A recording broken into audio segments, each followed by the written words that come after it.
Alejandro Díez Barroso es cofundador y socio de Dila Capital. Dila fue inversionista líder en las primeras rondas de unicornios como Kushki e Incode y ha invertido en otras compañías reconocidas que han pasado por este podcast como Creana, Ben & Frank y Fairplay. Yo empecé como emprendedor desde muy joven, a los 18 años yo tenía mis propios negocios y yo sufrí de primera mano la falta de venture capital. En este episodio conversamos sobre qué es la Power Law o ley potencial y cómo Alejandro evalúa la escalabilidad de un modelo de negocio. Yo creo que la escalabilidad se refiere como a poder crecer mientras mantienes sano, ¿no? o mejorando tus unit economics y la rentabilidad del negocio. La industria de Venture Capital es conocida por ser una caja negra muy difícil de entender y en esta entrevista hicimos un gran esfuerzo por profundizar en cómo un inversionista toma decisiones. Espero disfruten mi conversación con Alejandro de Dila Capital. Hola Alejandro, ¿qué tal? Bienvenido al podcast. ¿Qué tal, Enzo? ¿Cómo estás? Gracias por la invitación. Encantado Feliz de estar tenerte aquí contigo. Igualmente. Alejandro, empecemos por el comienzo de tu historia. Cuéntanos cómo llegaste al fascinante mundo de las startups. Yo te diría, Enzo, que todos los emprendedores, al menos los que yo considero extraordinarios, como que empiezan resolviendo un problema y normalmente es un problema del cual ellos sufren un dolor real, ¿no? Es como the pain is real. Y así fue como yo entré al mundo de capital privado. Yo sufrí de primera mano la falta de venture capital. Entonces yo empecé como emprendedor desde muy joven, a los 18 años yo tenía mis propios negocios y yo sufrí de primera mano la falta de venture capital, ¿no? Yo cuando emprendí por primera vez fue 2001, no había obviamente nada de capital, de venture capital en el mercado latinoamericano. Vendí mi negocio, volví a emprender, volví a sufrir la falta de VC en el mercado, volví a vender el negocio y fue cuando dije, aquí hay algo roto que tenemos que arreglar. Entonces, yo Dila siempre lo pienso como un startup que empezó como muchas de las startups exitosas, y creo que estamos lejos de ser tan exitosas como las startups exitosas, pero empezamos tratando de resolver un problema, y ese problema era la falta de capital privado en los mercados puntualmente mexicanos, pero latinoamericanos. Me encanta, qué buena dilación de tu historia personal con lo que haces hoy. Ahora, no sé si te acuerdas, pero nos conocimos en 2019 en persona, cuando yo recién había llegado a México a trabajar en Dalus Capital. Recuerdo haber estado, creo, si no me equivoco, que era un evento de FinoSummit. Recuerdo que era uno de esos primeros eventos del ecosistema en México donde yo estaba impresionado por todo lo que había en México viniendo del mercado peruano, que obviamente es un ecosistema en un estado mucho más naciente. Y recuerdo nos sentamos en una mesa en común y me dijiste, oye, tú estás en Dalus, yo practiqué en Dalus, en tu época se llamaba el fondo que era Alta Ventures. ¿Qué aprendizajes te llevaste a esa primera experiencia como pasante o practicante de un fondo de Venture Capital? Sí, claro, me acuerdo bien y sí, era de los primeros eventos. Pero el primer evento en SOAS, el primer evento que hubo en México de Venture Capital fue durante mi verano del MBA, yo estaba estudiando en Kellogg, y fue justamente donde hice el internship con Alta Ventures. Hicimos el primer evento de Venture Capital en México. Esto fue el verano del 2010 y se llamaba The Rise of Venture Capital, ¿no? Es increíble que en 2010 la gente no sabía lo que era, y ahí me acuerdo perfecto que Rogelio de los Santos fue la primera vez que dijo Venture Capital, la gente no entendía, y dijo, bueno, capital emprendedor, ¿no? Y ya no sé si es cierto o no que así se bautizó y ese fue el momento en el que la gente le puso el nombre en español al Venture Capital, pero literalmente la gente no sabía lo que era el VC, no existía, ¿no? Entonces mi experiencia la verdad es que en Alta fue extraordinaria, pero chécate cómo empezó mi historia con Alta, es increíble. Yo no sé si has escuchado este concepto que le llaman Earned Secrets, que básicamente lo que te dice el Earned Secret es ¿qué sabes tú que es verdad que la mayoría de la gente cree que es falso, ¿no? Entonces, otra vez, mi historia, yo venía de vender dos empresas chicas donde no pude crecer y no pude escalar por falta de capital como me hubiera gustado. Me voy al MBA y estando en el MBA lleno de profesores inteligentísimos y todos los alumnos, ¿no?, mucho más inteligentes que yo les decía, es que en México debería de haber Venture Capital. Estoy convencido de que hay una oportunidad para meter Venture Capital en México y Latinoamérica. Y todo el mundo me veía con una cara de, no, en México no es innovador, México no tiene la tecnología, no tiene los emprendedores, no existe el ecosistema. Y yo estaba terco y duro y dale, y no encontraba por dónde. Yo decía, bueno, probablemente esté equivocado yo, ¿no? Si todas estas personas tan inteligentes y tan preparadas me están diciendo que no hay una oportunidad, quizás tengan razón. ¿Y en qué lo hacen? Ya sabes, todo tipo de eventos y te mandan a diferentes summits. Y en un summit en Salt Lake City fui a escuchar a gente hablar sobre el mundo de Venture Capital, porque para este entonces yo dije, quiero entrar al mundo de VC. Si no se puede en México empezar algo, pues quizás puedo entrar a un fondo en Estados Unidos. Entonces iba yo a todos los eventos que se podía. Y en Salt Lake City en particular, se paró un señor que se llama Paul Ostrom, y Paul da una presentación diciendo, bueno, yo fui de los fundadores del mundo de Venture Capital en Utah, yo empecé el ecosistema aquí, ya está bastante bien establecido, ya está bastante robusto, tenemos empresas muy buenas, ahora quiero volver a empezar en otro lugar. Hice un análisis de todo el mundo, cada país, GDP, crecimiento, población, y el mejor lugar para empezar un fondo o la industria de Venture Capital en el mundo hoy es México. Y ahí fue donde dije, este güey sabe de lo que está hablando, ¿no? Poquito justificando mi locura y mi earned secret, que yo sabía que yo tenía razón. Y entonces me acerqué con él y dije, Paul, soy Alejandro, esta es mi historia, soy mexicano, tienes toda la razón, todo el mundo me dice que estoy loco, que esto no se puede hacer y yo coincido contigo y quiero trabajar contigo.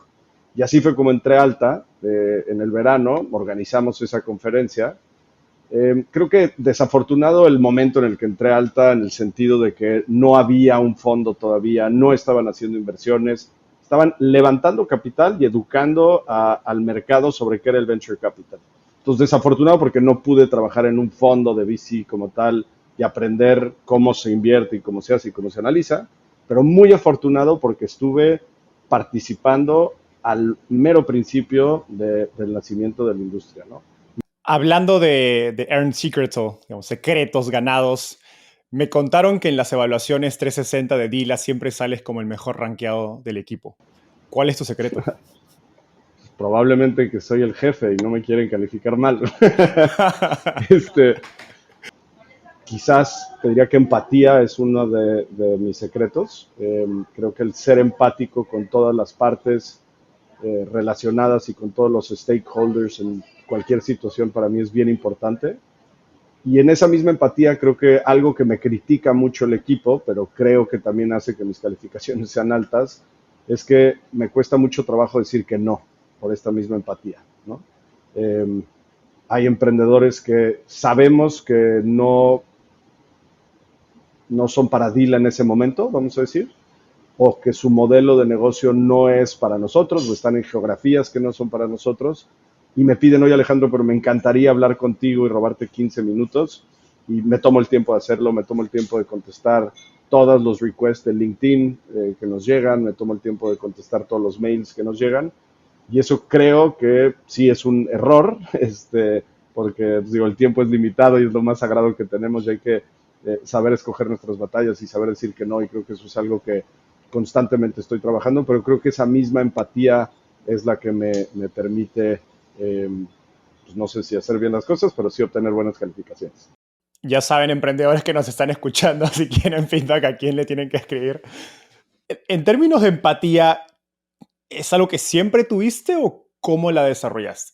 Creo que empatía es una palabra que hoy al menos yo siento que se abusa y como todos queremos ser empáticos, todos dicen digamos, practicar la empatía, pero en mi experiencia al menos son pocas las personas que las que yo considero que son empáticas. Sí, la verdad es que, o sea, te diría que creo que sí, o sea, creo que viene muy de una como cultura familiar, te diría yo, de empatía, o sea, creo que es algo que particularmente mi mamá me enseñó desde chiquito.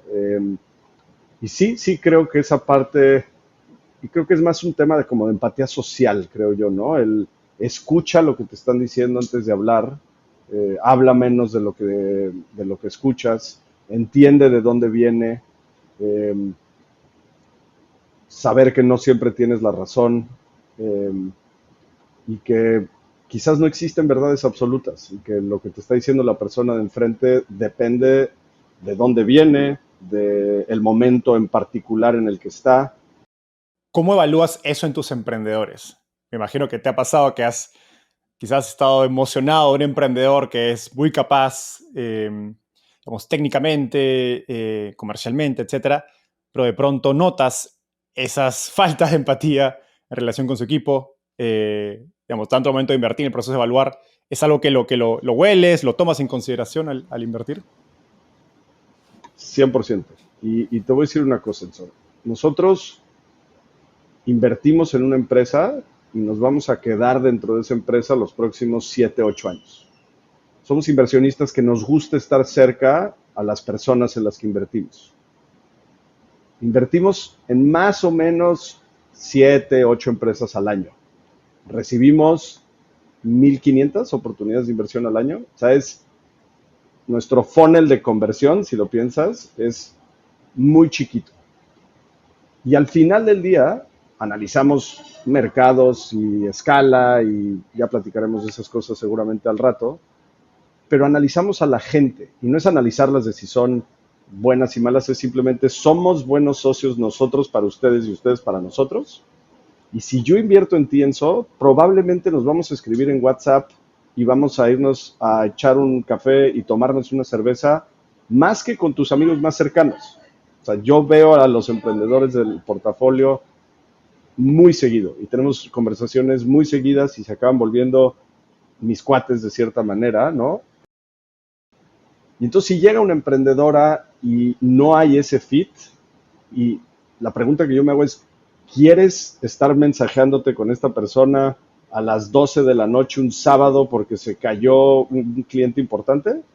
Y si la respuesta es no, creo que se vale no invertir en esa persona, ¿no? Y it goes both ways. O sea, este es un tema en donde escribí por ahí hace muchos años un blog post que se llamaba It's not an interview, it's a date. Y es conoce al emprendedor y conoce al inversionista. A mí me pone de muy mal humor los emprendedores que creen que el inversionista es el que los escoge, o al revés, ¿no? Que ellos escogen a su inversionista. Esto es un tema mutuo, es un marketplace en donde de un lado hay emprendedores, del otro lado hay dinero, y pues hay que encontrar el mejor match para que el éxito sea lo más importante. Entonces, empatía sin duda es una de las características en la cual nos fijamos, y son cosas, no sé, vas a comer con ellos y cómo le hablan al mesero, te dicta mucho de una persona y cómo están en las buenas, en las malas, pedir referencias de cómo han trabajado en el pasado. Todo eso es bien importante porque al final del día nuevamente invertimos en personas. Eso es lo que hacemos en Dila, invertimos en gente. Mencionaste tu blog y algo que veo que mencionas múltiples veces es el concepto de Power Law. Creo que en español se traduce como ley potencial, que aplica al venture capital. Y creo que es un concepto, digamos, muy importante, digamos, de la teoría del capital de riesgo como disciplina, pero que en la práctica es muy difícil entender cuando no eres inversionista o cuando incluso cuando has sido inversionista por pocos años. Yo, por ejemplo, tengo 4 o 5 años en la industria y todavía no lo he visto en su full, digamos, esplendor, digamos. Tú me llevas varios más años en la industria. ¿Puedes explicarnos qué es esta, digamos, Power Law y en qué momento te diste cuenta que era tan importante para el negocio de Venture Capital? Y me voy a ir así como desde el principio, ¿no? Yo levantando Dila 1, 2013, 12, eh, llegaba yo con inversionistas y familias y les decía, oye, vamos a invertir en emprendedores. Y me decían, no, no, no, yo eso no le entro, tiene demasiado riesgo. Yo ya invertí en Venture Capital y no me fue bien. Ok, platícame de tu experiencia invirtiendo en Venture Capital. Invertí en un emprendedor que tenía una idea increíble y un proyecto fascinante y quebró y perdí todo mi dinero. Entonces, para mí no funciona el Venture Capital, ¿no? Y esa es la teoría que la gente entiende del capital de riesgo, ¿no? Si nos vamos a la teoría de cualquier tipo de inversión, tienes riesgo y tienes rendimiento.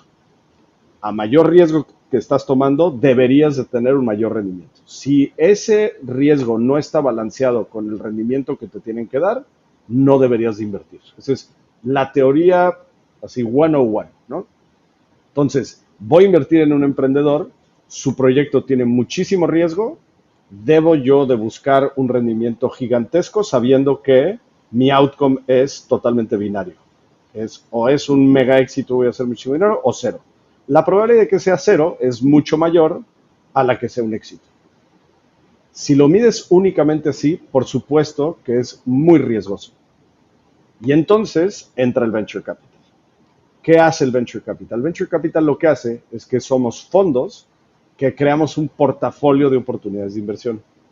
Cada una de estas inversiones en lo particular tiene ese riesgo gigante y de cada una de esas inversiones en particular esperamos un rendimiento gigante. A nivel fondo, no vamos a dar retornos de 35 veces el dinero, ojalá, muy difícil. Pero en lo particular, sí esperamos que las empresas puedan darnos 25, 35 veces el dinero. Entonces, ¿qué sucede? Aquí es donde entra el Power Law. Yo invierto en 20 empresas. De las 20 empresas, me voy a ir al extremo en eso. 17 no funcionan. Significa que 3 empresas tienen que compensar las pérdidas de las otras 17. Por lo tanto, tienen que tener rendimientos bestiales. Vámonos a ese extremo. Si las 3 empresas me regresan 10 veces el dinero, entonces regresé 30 veces el capital de lo que invertí en 3 empresas y esas probablemente me van a compensar las pérdidas de las otras en las que invertí. Y ese es el Power Law. El Power Law es que poquitos éxitos van a superar al resto de las empresas o al resto de las pérdidas, ¿no? Si tú ves el rendimiento de un fondo de private equity, por ejemplo, private equity busca los mismos rendimientos que nosotros. Quieren hacer, voy a inventar el número, 3 veces el capital. El fondo tiene que dar 3 veces la lana. ¿Qué busca el fondo de private equity? Busca invertir en 5, 6, 7 empresas y que cada una de ellas les regrese 3 veces el capital. Entonces tú ves su línea y es totalmente una línea de 45 grados, donde la empresa 1 te da el rendimiento, o sea, imagínate que fueran 5 empresas, una empresa te va a dar el 20% del retorno. La empresa 2 te va a dar el otro 20 y se va a 40 y así sucesivamente hasta el 10. En Venture no, en Venture la curva es totalmente inversa, en donde lo que tienes es muchas empresas dándote 0 rendimiento y quizás 1, 2 o 3 te dan el resto del rendimiento o la totalidad del rendimiento. Y eso es muy importante que entienda la gente, porque como emprendedor tienes que entender que dentro de mi portafolio es muy probable que no vaya a funcionar. O sea, aún cuando te invierte un fondo, tu probabilidad de éxito es todavía muy baja. Y solo va a haber ciertas empresas en las que vamos a hacer retornos muy, muy grandes. Como inversionista, no como inversionista de VC, sino como inversionista en el mundo general, si te gusta el mundo del emprendimiento, si te gusta el tema de Venture Capital, es mucho mejor hacerlo a través de un fondo donde tienes este portafolio diversificado que hacerlo en directo por el mismo riesgo que ya hemos comentado, ¿no? Y como inversionista ya de VC es bien importante porque tienes que hacer muchas cosas, ¿no? La primera es no ponerle dinero bueno a lo malo. O sea, las empresas que ya no están funcionando, tienes que ser muy disciplinado y no seguirle metiendo dinero a algo que no está funcionando. Y dedicarle el tiempo, el dinero y el esfuerzo a esos outliers que sí te van a dar ese retorno exponencial. Y nosotros lo hemos visto en cada uno de nuestros fondos. Cada uno de los fondos tiene esos outliers que superan al resto y que nos han dado los rendimientos, algunas todavía en papel, pero que te dan los rendimientos que las demás no pudieron darte o que perdiste el dinero. Eduardo, tu socio, nos comentó que cuando empezaron, invirtieron en modelos de negocio que necesitaban menos capital, pero tenían una escalabilidad limitada y por lo tanto menos retorno. Yo creo que eso es un poquito lo contrario, ¿no? Lo que nos has explicado.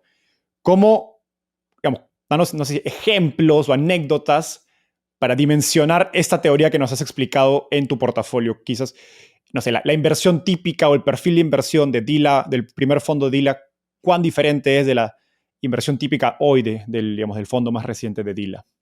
Lo primero es ser muy humildes nosotros y entender dónde estábamos nosotros como Dila parados en ese momento en el tiempo, ¿no? Y la verdad, no sabíamos nada.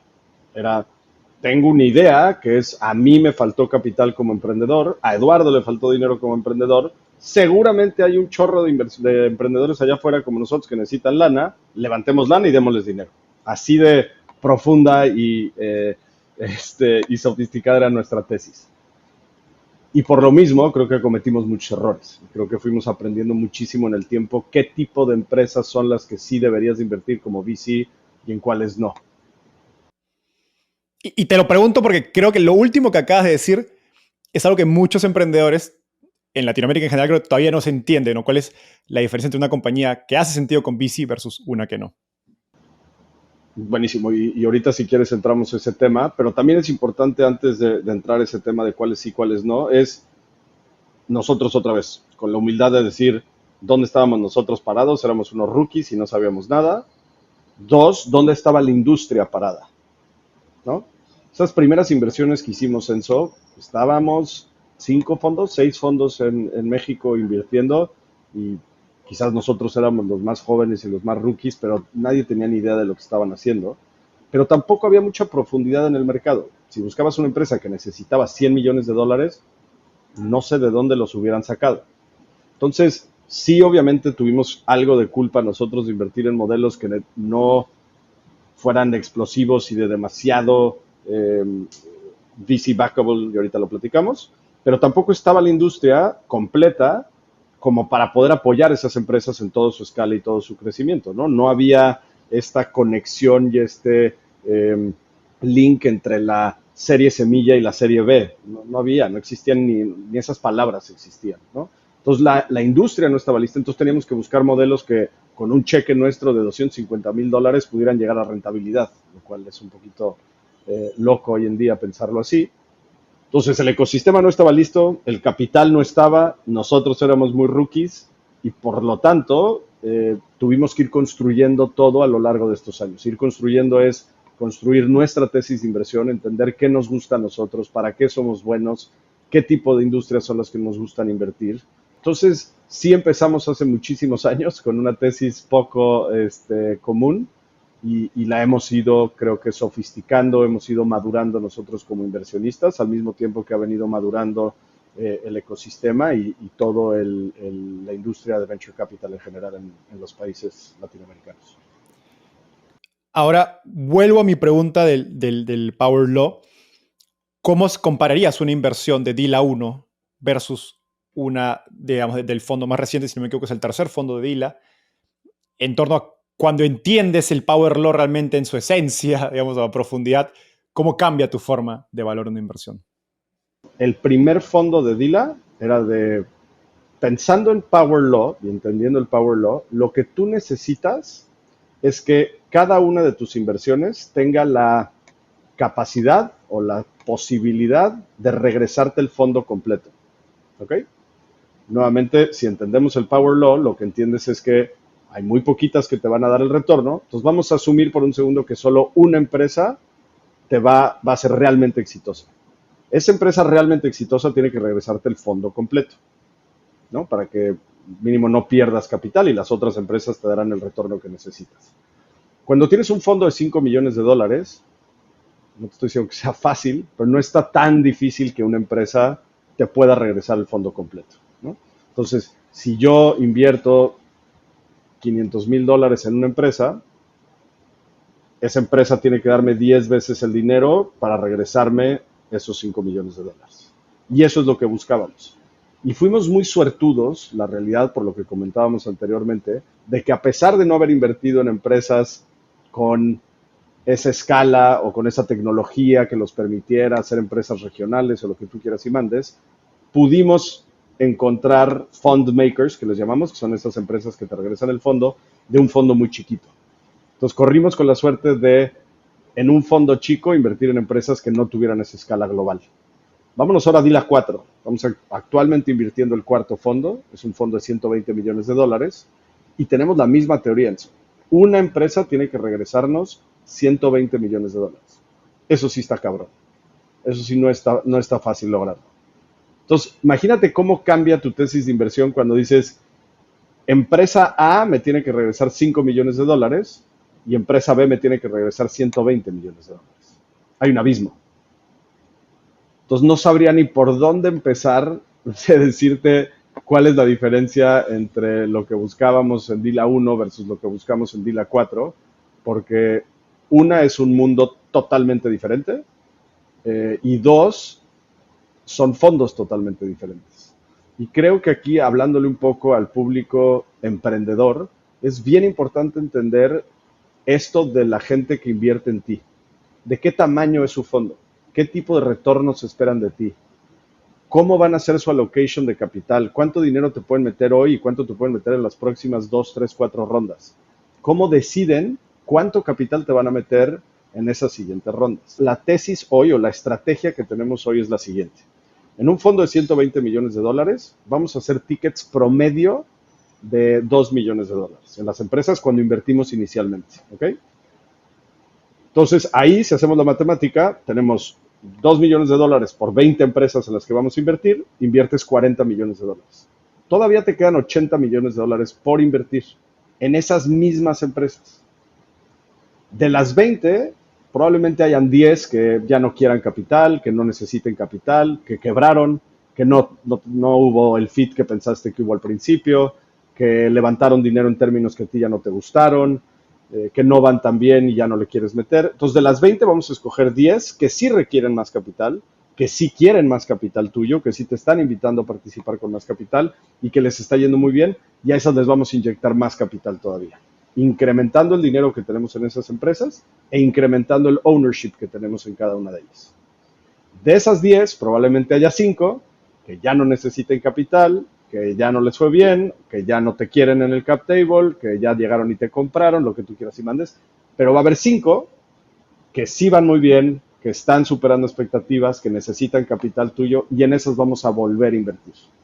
Entonces aquí lo que estamos aprovechándonos es, aprovechándote del Power Law, tú conoces las 20 empresas, estás en el board de las 20 empresas, tienes información privilegiada de las 20 empresas, las has visto en las buenas, las malas y las regulares, ya conociste bien al equipo, conociste cómo operan, entiendes su cultura y vas a ir escogiendo, en tu mejor juicio, a las mejores empresas en las cuales vas a inyectar mucho capital, ¿no? Nosotros en Dila 4 tenemos la capacidad de invertir hasta 10 millones de dólares en una empresa. Si hacemos las cosas bien y logramos invertir, creo que es hasta 12 millones de dólares que podemos invertir en las empresas, y esa te da el 10X, ya regresaste el fondo completo. Y esa es nuestro trabajo del día al día, es otra vez meterle dinero bueno a lo bueno y no estarle metiendo dinero bueno a lo malo. No enamorarte de las empresas, ¿no? Y eso es bien difícil de hacerlo porque evidentemente esta teoría que tenemos del 10X o del fund maker, no sabemos cuáles de las 20 van a ser las exitosas a priori.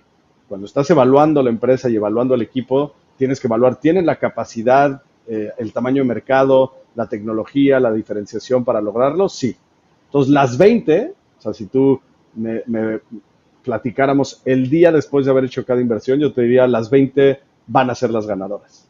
Y el chiste es irlas conociendo en el tiempo, ir viendo cómo operan, ir viendo los resultados, ir viendo ¿no? su rentabilidad, cómo van mejorando sus unit economics, si tienen economías de escala o no, y de esa manera escoger a las mejores empresas en las cuales realmente vas a hacer inversiones muy, muy grandes. Uno de los supuestos, digamos, detrás de que estos negocios tengan la capacidad de seguir creciendo es este concepto de escalabilidad, que se vuelve casi un cliché del mundo startup. Y en los últimos 2 años hemos visto, creo, compañías como WeWork, Joker, que escalaron, digamos, enormemente, pero gracias a la inyección de cientos de millones de dólares y cuyos modelos de negocio, creo, al final, discutiblemente, no eran tan escalables como se pensaba en un inicio o como imagino que los inversionistas que pusieron capital pensaban. ¿Qué es la escalabilidad para ti? ¿Cómo la identificas o evalúas en un negocio? Espero que estés disfrutando esta entrevista tanto como nosotros disfrutamos grabando. Coméntanos qué te pareció y qué otros temas te gustaría que tratemos en los próximos episodios. Aprovecho en contarte que si bien nuestro canal en YouTube es nuevo, tenemos más de 100 entrevistas como esta. Cada semana traemos a un nuevo invitado y no pensamos parar. Freddy Vega de Platzi, Pamela Valdés de Vic, Daniel Undurraga de Corner Shop y muchos otros más referentes de la industria de tecnología y startups en Latinoamérica han pasado por Startupeable. No olvides suscribirte y activar la campanita para ser el primero en enterarte de los próximos episodios. Ahora sí, de vuelta a la entrevista. ¿Qué te dice la microeconomía, no? Que las economías de escala son ventajas de costos que tienen las empresas cuando su producción se vuelve eficiente, vamos a decir, ¿no? Que las empresas pueden hacer más cuando les cuesta menos, ¿no? Entonces, ¿qué es lo que está pasando? Es que los costos se están distribuyendo entre un mayor número de bienes o servicios dados y por lo tanto tienes mejores márgenes en ese producto. Esa es como la teoría de la economía de escala, ¿no? Entonces, si nos vamos a algo como muy básico, tú como consumidor de repente dices, oye, ¿por qué una empresa más chiquita me cobra más por un producto idéntico a una empresa grandota? Bueno, porque el costo por unidad que tiene la empresa grande es mucho menor y entonces te puede cobrar menos por ello, ¿no? Y hay muchísimas cosas por las cuales las economías de escala funcionan o por qué se pueden dar, ¿no? Puede ser mano de obra, puede ser, en fin, hay mucho. Nosotros buscamos tecnología. Nosotros lo que buscamos es de qué manera puedes aprovecharte de la tecnología para tener economías de escala. Pero yo creo que la escalabilidad en cuanto a inversiones de VC se refiere como a poder crecer mientras mantienes sano, ¿no? o mejorando tus unit economics y la rentabilidad del negocio. Y la escala, como la pensamos o la pienso yo, es qué tanto puede realmente incrementar sus ventas esta empresa. ¿Sí me entiendes? O sea, es un tema de vender, de qué tan fácil, costoso es vender este siguiente producto, ¿no? Entonces, yo siempre lo pienso y aquí Eduardo me ha dado muchísimas clases en su experiencia como emprendedor del tema de la consultoría. Creo que la consultoría es la manera más fácil de explicar lo que no es escalable, ¿no? Tú tienes una empresa de consultoría, tienes un consultor y ese consultor puede ganar $1,000,000 al año. Quiero que mi empresa de consultoría gane $2,000,000 al año. ¿Cómo le hago? Tengo que contratar otro consultor y ese otro consultor va a generar $1,000,000 y entonces, pues así sucesivamente, ¿no? Sí puede crecer muy bien una empresa de consultoría, pero no se considera escalable porque los costos incrementales aumentan proporcionalmente a sus ingresos, ¿no? Curiosamente, Enzo, el venture capital o Dila Capital es un negocio muy poco escalable. Puedes escalar con capital, por supuesto, pero no necesariamente puedes escalar porque es un negocio muy de gente. Y lo que no se puede escalar es nuestro tiempo. El tiempo es limitado y el consultor lo que te está ofreciendo es su tiempo. Y no puede hacerle, no hay tecnología todavía que nos permita que haya más de 24 horas en el día, ¿no? Entonces, nosotros, entendiendo todo esto, buscamos esas empresas que puedan escalar. Lo que tú estás haciendo en este podcast es totalmente escalable. Cuando nosotros buscamos o vemos empresas y hablamos de escalabilidad, creo que te diría que buscamos tres cosas en particular. Que el negocio esté diseñado para realmente crecer, que los emprendedores estén dispuestos a tomar los riesgos que requiere el crecimiento que nosotros buscamos, ¿no? Y que tengan la capacidad de hacerlo. Creo que son como las tres cosas en cuestión de escala. Entonces, creo que una de las variables que afecta a la escala de un negocio, o mejor dicho, sí lo afecta sin duda, es el tamaño de mercado. ¿No? Y creo que es, o sea, hay, por ejemplo, digamos, negocios que son muy escalables de software, pero son de nicho, ¿no? Soluciones muy, por ejemplo, ahora hay miles de lo que se conoce como el software as a service, o el micro software as a service, de soluciones que pues, son digamos, muy escalables porque son basadas en código, en software, pero venden $500,000, $1,000,000 anuales y encajan más con un modelo, digamos, de bootstrapping, de autofinanciamiento, que un modelo de venture capital. Que, digamos, dicho eso, ¿qué tamaño de mercado buscas, ¿no? para que estos negocios que son escalables puedan aprovechar ese potencial y traducirlo en ventas? Entonces, regresemos a la teoría o a la tesis y estrategia de Dila 4, ¿no? Necesitamos que tu empresa, Enzo, nos dé a nosotros $120,000,000 de regreso. Vamos a suponer por un segundo que tenemos el 20% de tu empresa. Significa que tu empresa tiene que valer $600,000,000, más o menos. Entonces, vamos a hablar ahora de una empresa de software. cómo se están valuando las empresas de software allá afuera. Te voy a volver a invertir números porque no los tengo aquí enfrente de mí, pero vamos a decir una vez ventas. Perfecto, una vez ventas. Entonces, el negocio que me está proponiendo Enso tiene que vender $600 millones para que valga $600 millones y entonces yo pueda tener mi retorno esperado. ¿En qué industria estás, Enso? Estoy en la industria de un software para restaurantes. Perfecto. ¿De qué tamaño es esa industria? Lo que quieras, dime, te diría yo un número totalmente ridículo. Billions and billions and billions and billions. ¿Qué porcentaje del mercado tenemos que tener para vender $650 millones? El 0.5%. Perfecto, le entramos. Estoy desarrollando un software para fondos de venture capital en México. ¿Es escalable? Sí, escalable de a madre, sí. ¿Cuántos fondos de venture capital hay en México? 10. ¿Puedes vender $650 millones vendiéndole tu software a 10 güeyes? No hay manera, no le entramos, ¿no? Yo me fui a un extremo, dos extremos muy locos, pero ese es el tamaño de mercado que buscamos. Es qué porcentaje de market share tienes que tener para que podamos nosotros hacer los retornos que nosotros buscamos. Se vuelve muy difícil encontrar mercados así de grandes, ¿no? Lo que hemos visto mucho es que hay muchos negocios que fácilmente pueden irse hacia otros mercados, que pueden pivotear a otros mercados, que pueden navegar ciertas industrias con mucha facilidad. Y eso sí es un reto, eso sí creo que es mucho más un arte que una ciencia.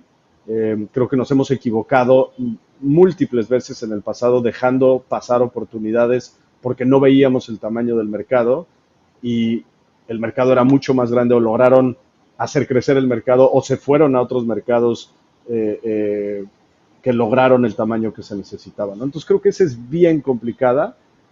Nosotros normalmente tratamos en nuestro análisis inicial que el mercado que están atacando hoy con el producto que tienen hoy sea lo suficientemente grande. Ya si después acabas cambiando y girando y te vas a otro mercado mucho más grande, está increíble obviamente, pero valuarlo y evaluarlo hoy nos cuesta mucho trabajo a nosotros. Me respondiste justo mi siguiente pregunta, porque en Estados Unidos, digamos, desde donde yo invierto ahora con Rich Capital, es muy común, no son múltiples las historias de startups que empiezan en nichos de mercado aparentemente muy pequeños, pero elegidos, creo, estratégicamente, y que luego les permiten a las compañías expandirse a los mercados, digamos, adyacentes, ¿no? Como se dice, expansión de mercado. Y pues quizás el primer mercado era de, no sé, de 100 millones de dólares, pero luego lanzan productos adyacentes y se expande a 1.000 millones y a luego 3.000 millones, etcétera, y van llegando a pues, nuevos clientes con un producto mucho más complejo.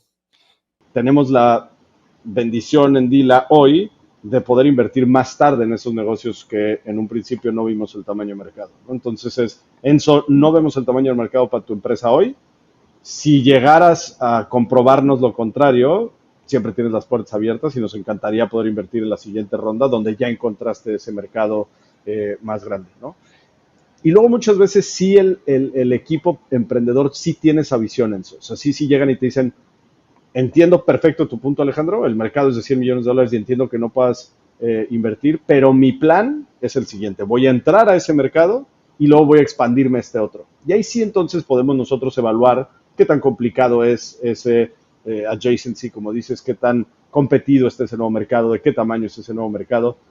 Pero así de algún día voy a expandirme a otros mercados, no sé cuáles, pero estoy seguro que mi tecnología va a permitir que lo haga y no tengo nada para comprobártelo, es complicado. Claro, o sea, es importante que el emprendedor lo tenga súper claro desde un inicio, ¿no? Que sea consciente de esa limitación de su mercado inicial y que ya tenga un plano, una visión de expandirse para hacer digamos, un pitch mucho más convincente.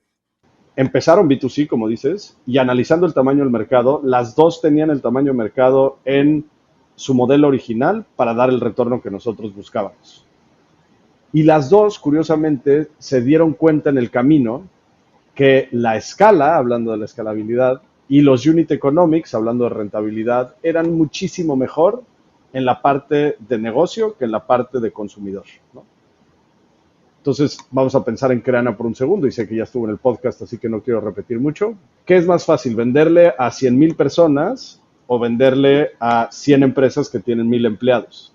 Venderle a 100 empresas que tienen 1,000 empleados, ¿no? Esto es más económico, es más escalable, más sencillo, la venta es más fácil y los economics se ven mucho mejor porque tengo que atacar a 100 versus atacar a 100,000, ¿no? Y en Incode fue similar, ¿no? Es un tema en donde nosotros invertimos en la tecnología que estaba desarrollando Ricardo, que era extraordinaria y estaba validada por grandes empresas de tecnología alrededor del mundo, y hacia dónde se podía ir ese modelo de negocio, ahí sí creo que era bastante abierta lo que podría lograr Ricardo, ¿no? Creo que decidió el camino correcto de irse no nada más a B2B, sino a Enterprise y tiene unos contratos multimillonarios, ¿no? De cada uno de sus clientes. Pero estamos muy cómodos nosotros con esos pivots, no solo por el resultado final, sino porque en el negocio que invertimos originalmente también nos gustaba y también tenía el tamaño y la capacidad para darnos los retornos que queríamos y esperábamos. Dicho todo lo que hemos conversado hasta ahora, entre equipo y mercado, ¿qué peso le asignas a cada uno en tu decisión de inversión? Arriba pongo el equipo, luego pongo el mercado y luego ponemos muchas otras variables abajo. Pero mi punto aquí es, si no veo en el equipo, otra vez un equipo que quiere escalar, que puede escalar, con el que tenemos fit, que tenga la misma pasión que nosotros por lo que están haciendo, que tenga la misma cultura, que tenga la misma ética de trabajo, no invertimos. Por más que el mercado sea gigante, por más que todo sea increíble, ya platicamos de esto y vamos a estar 10 años contigo. Si no vemos al equipo, no jala. Y otra vez es both ways, ¿no? No es nada más Dylan no invierte en, sino en no quiere que invierta Dylan. Ya que pasas ese filtro de que el equipo es el equipo en el que quieres invertir, entonces evaluamos el mercado. No haríamos una sin la otra, entonces no le puedo poner peso, te diría que el peso es del 100% de las dos, lo cual hace difícil contestar la pregunta como la planteaste. Me gustaría hablar ahora sobre el contexto de levantamiento de capital. En 2021 publicaste un artículo en tu blog acerca de cuánto capital debería levantar una compañía. Y creo que durante los últimos 2 años, al menos 2021 y 2022, se hizo popular levantar rondas de millones de dólares con un PowerPoint, ¿no? Desde una etapa muy temprana, prácticamente con una presentación. Creo empujado mucho por Y Combinator y por varios fondos de Estados Unidos que llegaron a la región y hoy varios de ellos se han ido. ¿Cómo piensas acerca hoy del tamaño correcto, y voy a decir entre comillas, de una ronda semilla?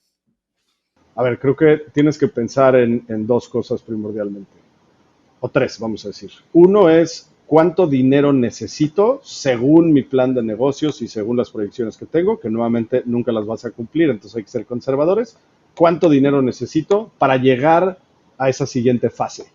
Esa siguiente fase puede ser rentabilidad, ¿no? Puede ser quiero lograr break-even y ya que empiece a hacer EBITDA positive mi negocio. Puede ser llegar a rentabilidad de flujo de caja, ya quiero que este negocio empiece a escupir dinero. Puede ser necesito llegar a ciertos milestones para levantar la siguiente ronda. Entonces, ten muy claro cuál es el propósito que tú tienes para este levantamiento de capital y cuánto dinero necesitas para ello. Después viene un tema de dilución, que ahí hablas de evaluación, ¿no? Y la dilución básicamente es, mi empresa necesita 2 millones de dólares, no me quiero diluir más del 20%, entonces necesito que mi negocio valga 8 millones de dólares. Pre-money. ¿Lo puedo lograr? ¿Me van a evaluar en 8 millones de dólares lo que tengo? Entonces, necesita hacer sentido la cantidad de dinero que necesitas, de acuerdo a tu plan de negocio, con la dilución que tú vas a sufrir, y eso está atado al valor que te va a dar el mercado por tu negocio en ese momento. Y luego la tercera es, ¿puedo justificar esa evaluación y ese capital que entró en la siguiente ronda? Entonces son esas tres cosas que tienes que pensar. Y este último punto es importantísimo porque mucha gente cree que el éxito del negocio fue haber levantado 10 millones de dólares a una evaluación de 40 en su etapa semilla y no se dan cuenta que traen 10 millones de dólares de acciones preferentes encima de todo lo demás. Y que si el negocio no vale 10 millones de dólares, todos los que están abajo de ese pref reciben cero. Y ahora eso ponlo, Enzo, en las cantidades multimillonarias que hay empresas que han levantado. Han levantado cientos de millones de dólares en acciones preferentes, donde si el negocio, piénsalo, un negocio de 200 millones de dólares, es un negocio infinitamente exitoso. Si tú vendes tu negocio en 200 millones de dólares, fue un éxito brutal. Pero si tú levantaste con un pref stack de 150 millones de dólares encima y esos 150 millones de dólares traían un interés, vendiste tu negocio en 200 millones de dólares y tú te llevaste cero. ¿No? No hay que irnos a ese extremo. Oye, levanté 10 millones de dólares a una evaluación de 40 y luego no salieron las cosas como yo esperaba y ahora tengo que levantar otros 10 millones de dólares o 5 millones de dólares a una evaluación de 20. Creo que uno de los retos adicionales es que en una ronda presemilla o semilla, uno puede, obviamente es un porcentaje pequeño, pero puede tener éxito levantando capital con una narrativa, con una historia, ¿no? Con un pitch, con un plan, con el background del emprendedor, pero ya a medida que van pasando las rondas, te pegas a la serie A, pues ya no basta con eso, ¿no? Ya te empiezas a evaluar y evaluar sobre todo con más números. Totalmente, totalmente. Y esto me lo dijo hace poco un emprendedor. O sea, y tienes toda la razón, ¿no? Al principio se evalúa la idea, el equipo, el tamaño de mercado. Ya después te va a evaluar en lo que has logrado con el capital que se te dio. Y ahí sí es, vámonos a KPIs, vámonos a Unit Economics, vámonos a crecimiento, vámonos a todo la historia que me contaste si pudiste ejecutar. Entonces, te evalúan en ejecución. Y después te van a evaluar en rentabilidad, en EBITDA, ¿no? Y entonces un emprendedor me decía, es que cada vez que, y va muy bien el negocio, ¿no? Me dice, cada vez que crezco y llego a mis próximos milestones, me evalúan más duro y más barato, ¿no? Más barato no en el total, sino vamos a hablar de múltiplos. Y así es, ¿no? Oye, ya tengo EBITDA y entonces ahora resulta que es negativo porque me vas a evaluar por un múltiplo de EBITDA, cuando antes me evaluabas por un múltiplo de ventas y antes me evaluabas por el aire, Exacto. ¿no? Entonces, sí, es un tema que hay que entender y hay que, como emprendedor, hay que realmente entenderlo, ¿no? Creo que es bien importante. Dado lo que hemos estado conversando en el contexto actual de financiamiento, y nuevamente, sobre todo a medida que vas a rondas posteriores, ¿es un buen momento para levantar capital o qué le aconsejas a tus compañías respecto a sus, digamos, expectativas de levantamiento de capital? Uf. Eh, a ver, las buenas empresas, Enzo, van a levantar capital. Hay más capital que nunca en el mercado. Eh, y es muy como tricky este tema porque ves la información que saca LAFCA o que sacan, ¿no? Todas estas grandes empresas que se dedican y ves la caída durísima de 21 a 22 y pues 23 no pinta tan bien.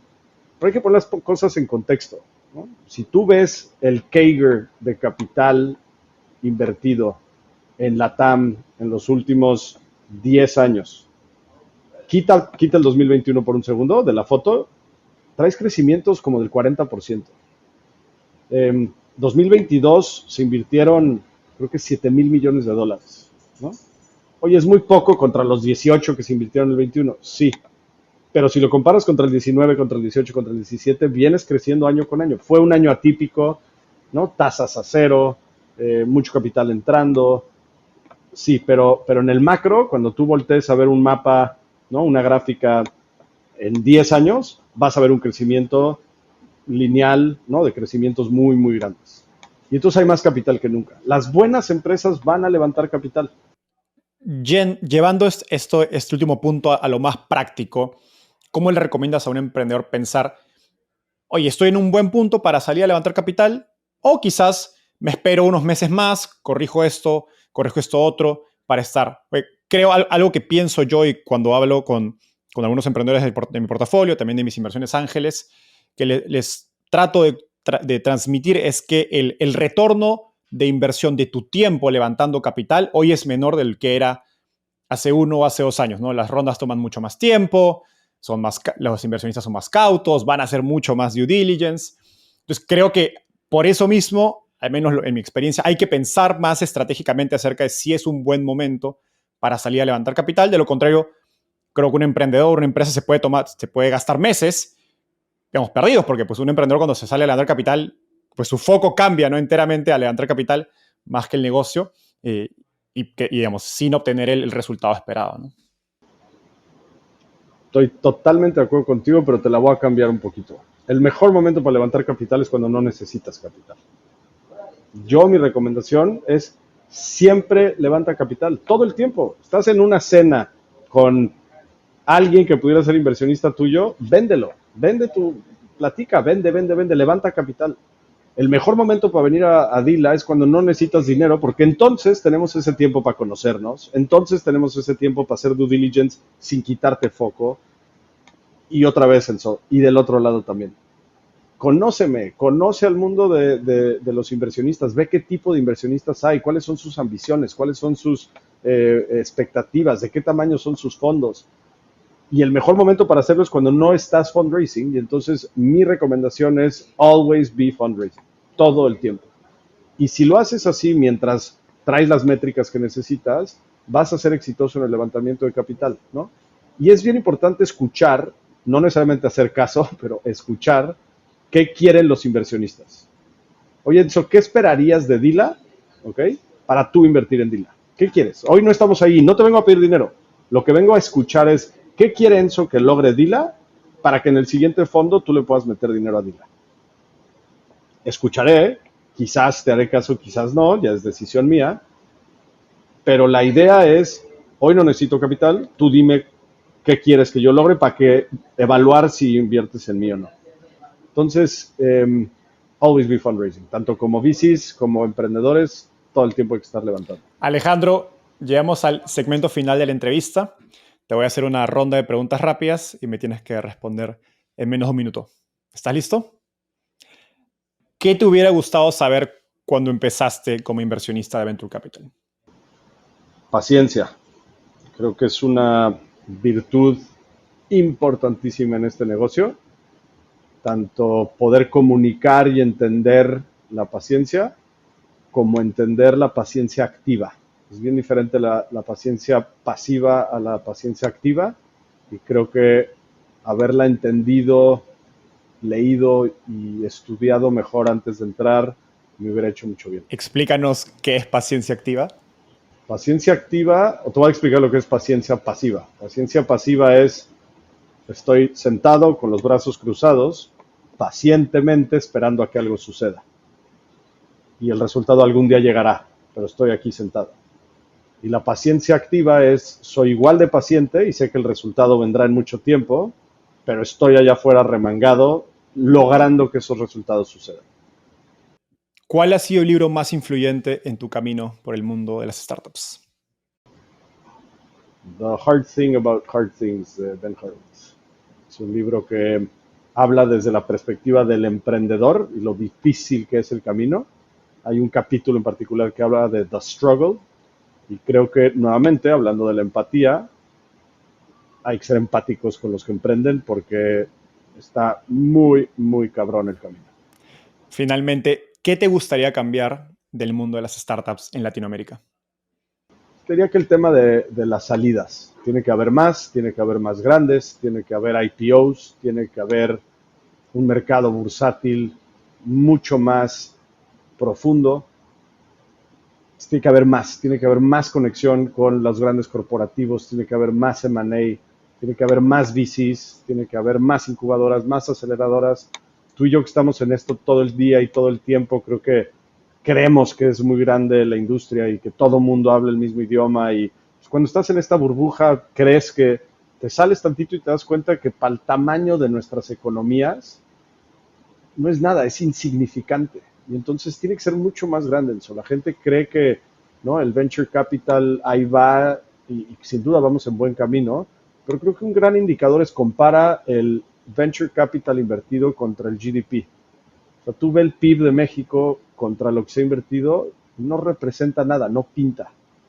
Si llegáramos a estar como países, no te voy a decir los grandes del mundo, pero países comparables, vámonos a Brasil, ¿no?, que es como el outlier de Latinoamérica, tendríamos que crecer 4 veces para llegar a donde está Brasil. Entonces, hablando de Spanish Speaking Latam, necesitamos mucho más profundidad en toda la cadena de valor. Alejandro, eso fue todo por hoy. Gracias por esta gran conversación. He aprendido mucho sobre el negocio de Venture Capital, en el que paso todo el día, pero creo que escuchar perspectivas de otros inversionistas es muy rico para la experiencia. Gracias por eso y nos vemos en un próximo episodio. Sin duda, Edson, gracias a ti y gracias por la invitación.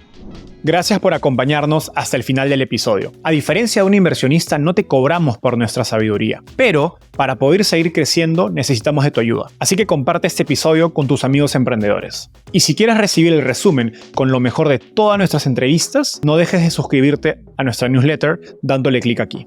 Nos vemos en el próximo episodio.